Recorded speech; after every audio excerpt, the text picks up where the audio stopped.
My name's Angelo, and welcome to We Want Picks. I'm going to break down the entire UFC Vegas 68 fight card and then giving you my DraftKings picks, predictions, and plays.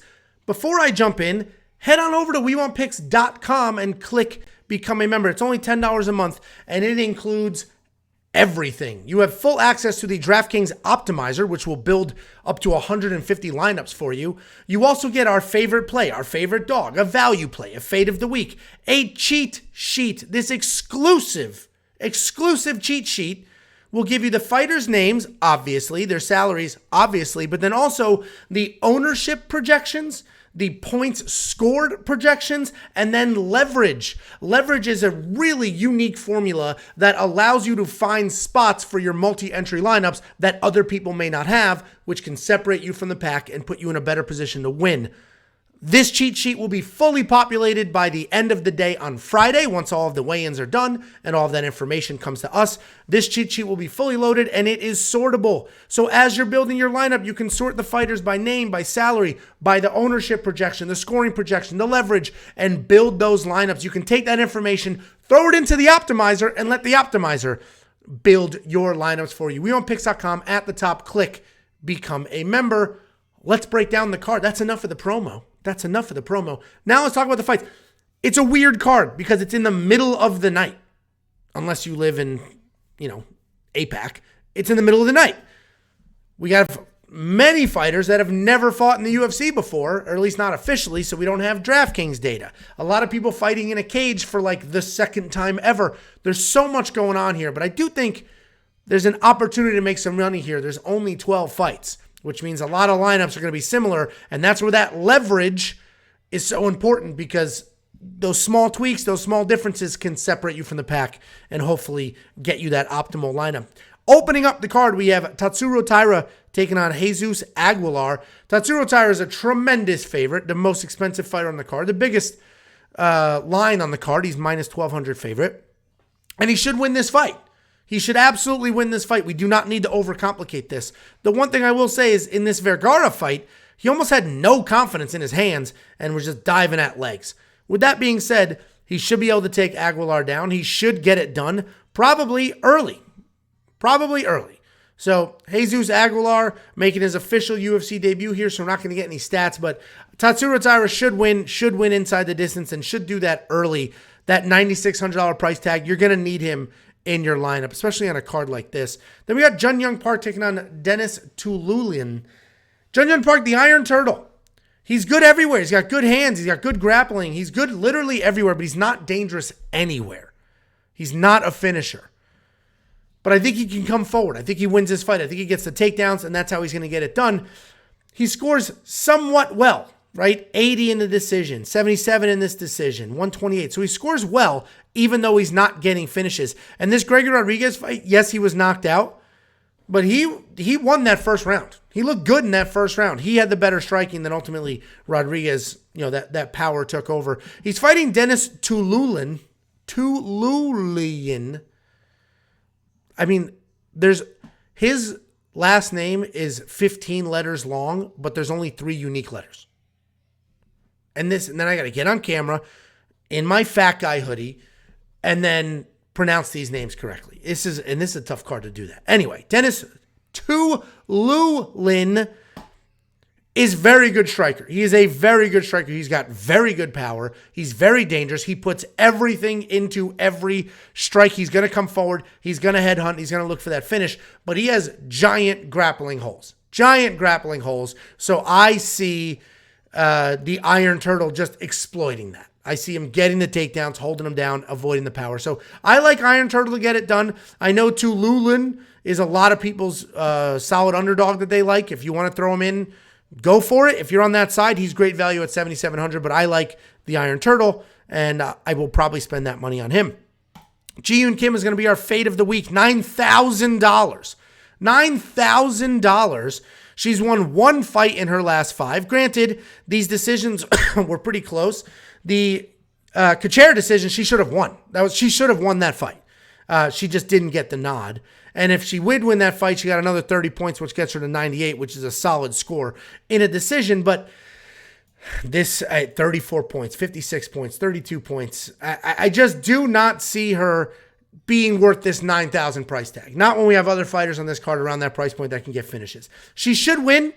She's fighting Mandy Bohm. Mandy Bohm's decent everywhere. She's not amazing, but she can grapple. She can strike. She beats the absolute piss out of everybody in the regional scene, then comes to the UFC and didn't have that sort of same success. I think she could win a round.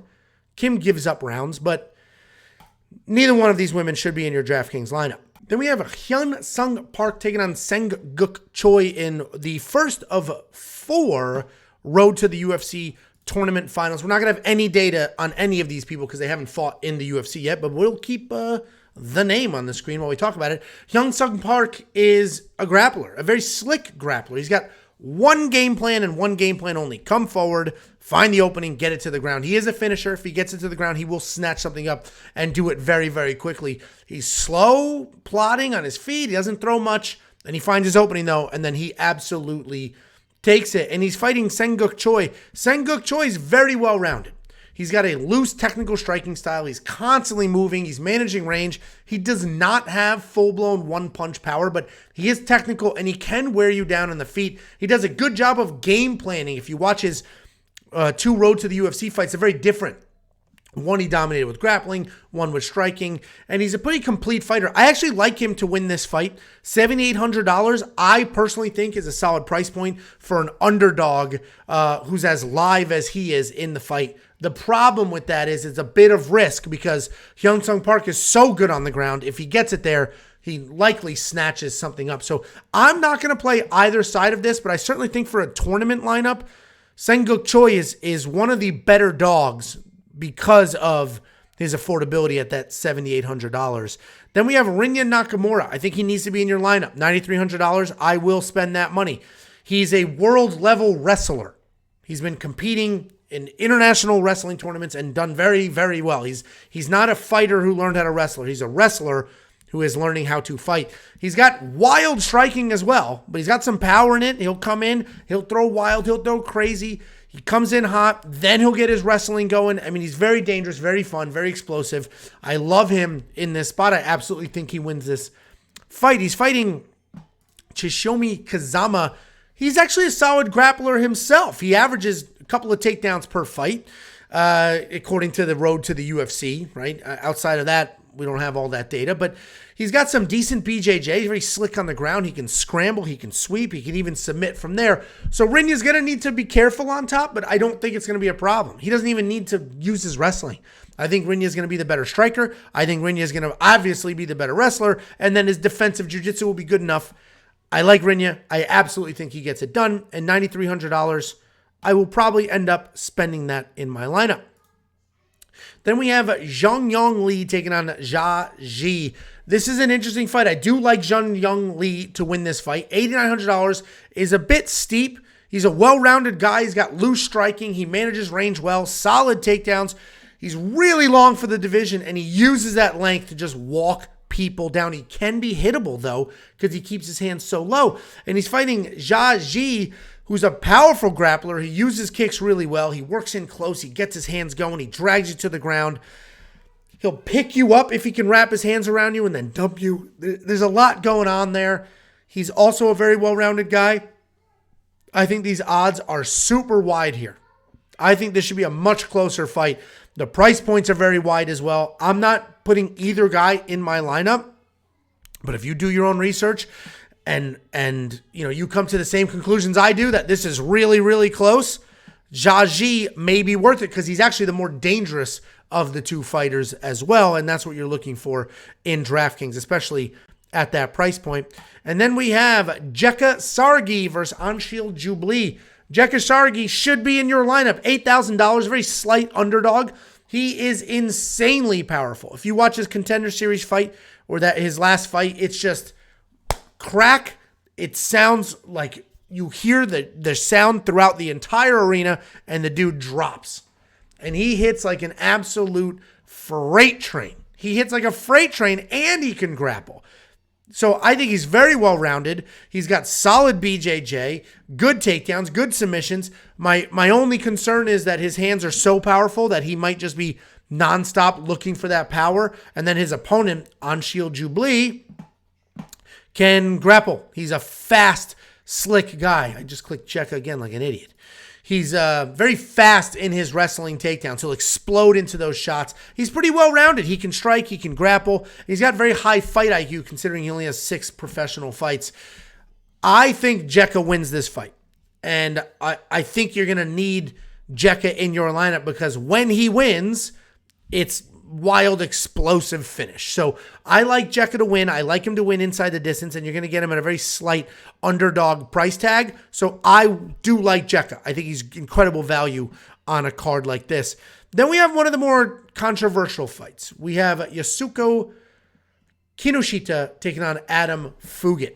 And Yusaku Kinoshita, he's listed at 6-1. That one loss is really a DQ. He was grabbing the fence. Style-wise, very, very powerful striker with very slick counters and defense. He's great in his feet. He's great in his feet.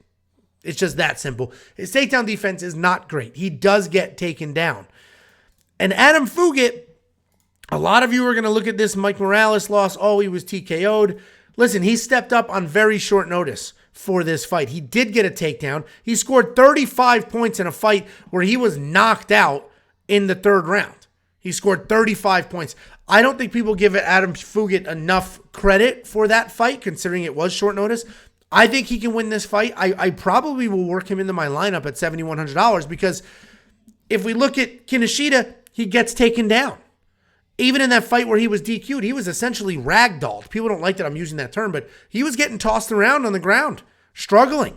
He does have a decent get-up game, but then he just gets taken right back down. I think if Adam comes in, avoids the striking exchanges, sticks to that grappling game plan that we know he has, he could absolutely win this fight. The problem is, if he loses, the dude's going to be put out. So that's your risk to take. Certainly in cash, it's a little riskier than a multi-entry, but I may do it because I think he's going to win, and I like the skill gap in the wrestling department there. Then we got Doo-Hoo Choi taking on Kyle Nelson. Doo-Hoo Choi, $8,600.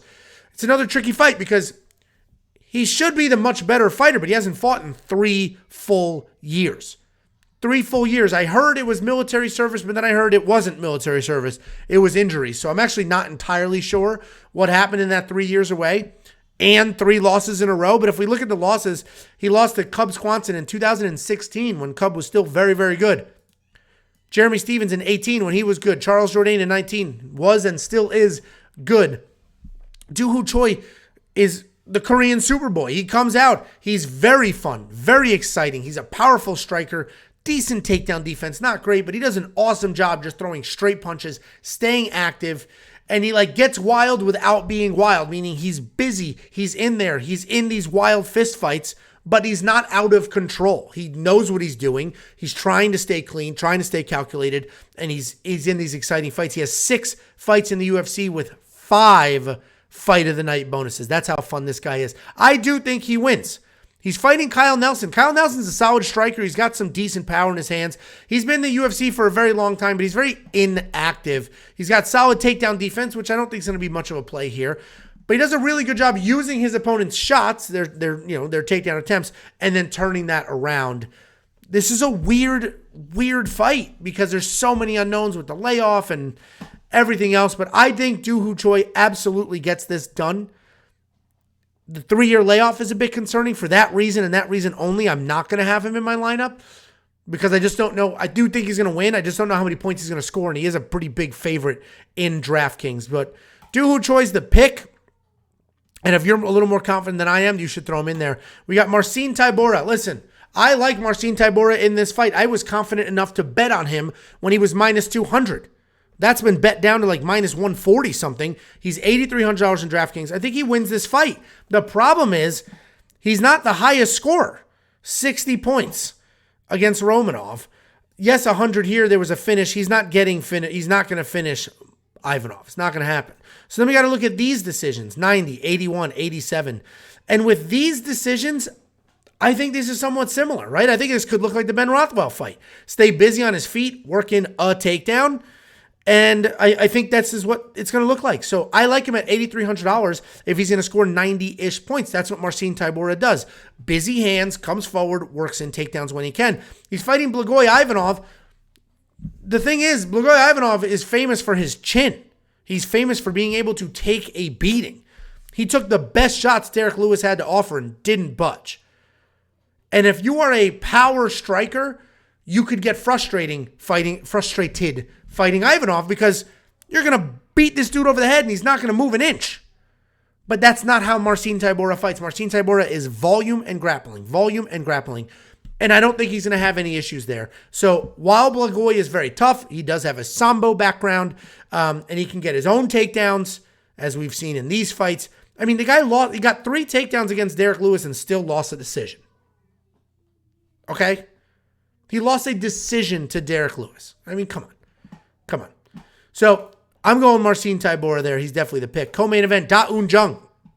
He's taking on Devin Clark. I like Da-Un Jung a lot. Da-Un Jung. Look at that. Everywhere else it's Da-Un. Well, either DraftKings is the smartest person on the block or the dumbest. Either way, he's fighting Devin Clark. Da-Un Jung absolutely wins this fight. $8,700 should be in your lineup. That's the end of that. And the reason I think so is he's a very technical striker. He's got the wrestling as well. He was on this 16-fight unbeaten streak until he lost to Dustin Jacoby. But Dustin Jacoby was a world-ranked kickboxer. I think he was second in the world at one point. Very, very good kickboxer. So that loss to Dustin Jacoby says nothing other than how good Dustin Jacoby is. And I know you guys are going to be like, oh, a draw with Sam Alvey. Listen, Sam Alvey, especially in 2020, before he started getting finished, was tough and very well-rounded and didn't get the credit he sort of deserved. But I like Da-Un Jung. $8,700, decent price point. I probably will have him, especially if I have somebody like a Fugitt who's in the 7s. And he's fighting Devin Clark. Listen, Devin Clark has all the potentials, but doesn't really live up to those expectations of him. He beat William Knight, and that fight was awesome, and I loved it. But then Mirzakhanov sort of tossed him around. Kutalaba sort of tossed him around a little bit. Anthony Smith got it done. He did beat Alonzo Menafield, which is a very solid, impressive win. So, he's very hot and cold. And if he comes out here and he's the athlete that we know he is, he can do whatever he wants to do.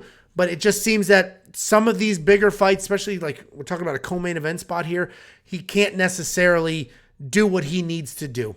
He's a solid grappler, but if you grapple him, he could have issues. He does not have a great chin. Da-Un Jung's going to test the chin. Da-Un Jung may come forward and grapple heavy. He beat William Knight, ragdolled him with the grappling, and he may do that to Devin Clark as well. So Devin Clark, very talented guy who doesn't seem to put it together in every single fight. So Da-Un Jung's the pick. And then we got the main event, Sargee Spivak, Derek Lewis.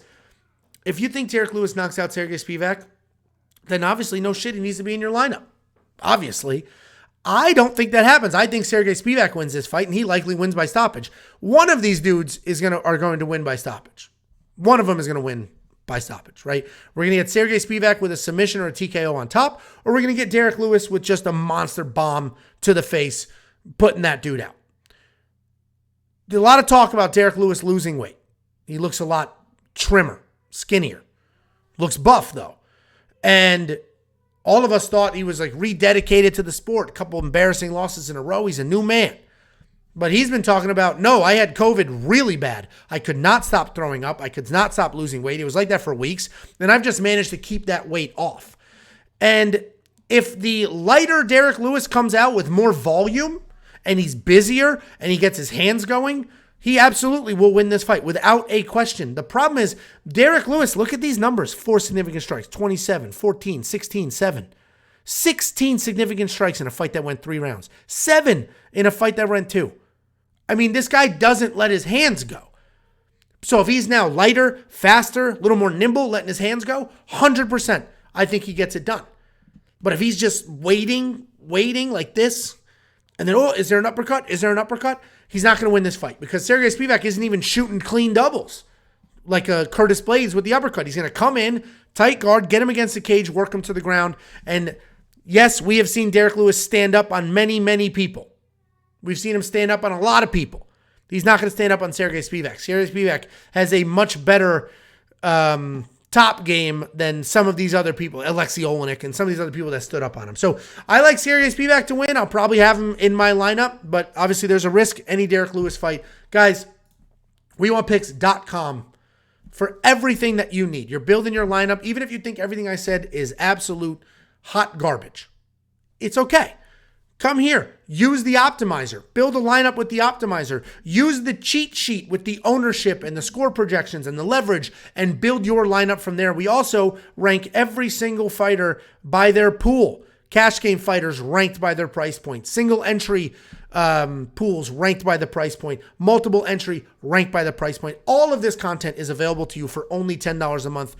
Also, the bets, the picks, and everything else. WeWantPicks.com. At the top, click Become a Member.